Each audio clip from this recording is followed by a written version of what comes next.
नमस्कार, मैं अक्षय एक बार फिर आपका स्वागत करता हूँ सच के बाद न्यूज़ में। इसराइल और हमास के बीच बीते 19 दिनों से जंग जारी है। 7 अक्टूबर को हमास ने अचानक इसराइल पर हमला कर दिया था, जिसमें सैकड़ों इजरायली नागरिक मारे गए। इस हमले के बाद इजरायली सेना ने हमास को मिटाने की कसम खाई है।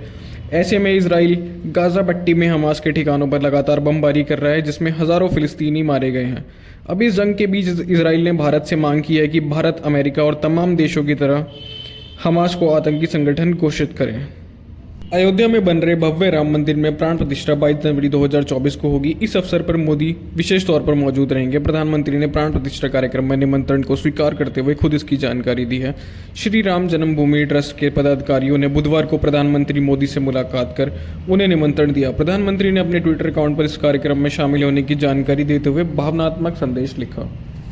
मुख्यमंत्री पुष्कर सिंह धामी ने कहा कि जमरानी बांध परियोजना को केंद्रीय कैबिनेट की आर्थिक मामलों की कमेटी ने अपनी मंजूरी दे दी है। उन्होंने इस महत्वपूर्ण योजना को मंजूरी प्रदान करने के लिए मुख्यमंत्री ने प्रधानमंत्री मोदी का उत्तराखंड की जनता की ओर से आभार व्यक्त किया। हत्या और डकैती के मामले में 11 सालों से वांछित चल रही एक आरोपी को पुलिस ने जालंधर से किया गिरफ्तार। कल पुलिस को गोपनीय रूप से जानकारी मिली कि आरोपी जालंधर में एक फैक्ट्री में काम कर रहा है, जिस पर पुलिस द्वारा टीम को तत्काल जालंधर के लिए रवाना कर दिया था। टीम द्वारा जालंधर में गोपनीय रूप से जानकारियां एकत्रित करते हुए कुछ प्रयासों के बाद जालंधर में एक फैक्ट्री के बाहर से आरोपी को गिरफ्तार कर लिया गया। जमीन बेचने के नाम पर हुए कई 100 करोड़ के घोटाले में जैसे जैसे पुलिस की तफ्तीश आगे बढ़ रही है, वैसे वैसे कई नए चेहरों की भूमिका भी उजागर हो रही है।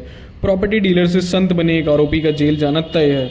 उनकी गिरफ्तारी के लिए ठोस साक्ष्य एकत्रित कर चुकी एसआईटी कभी भी उसकी गिरफ्तारी कर सकती है। आरोपी प्रॉपर्टी डीलर सत्तारूढ़ दल के नेताओं का संरक्षण पाकर एसआईटी पर दबाव बनाने में भी जुटा हुआ है। इसराइल ने बंद किया इंटरनेट तो गाजा की मदद को उतरे इलॉन मस्क। गाजा में जारी तबाही के बाद सबसे अमीर आदमी ने मदद का हाथ आगे बढ़ाने का ऐलान किया।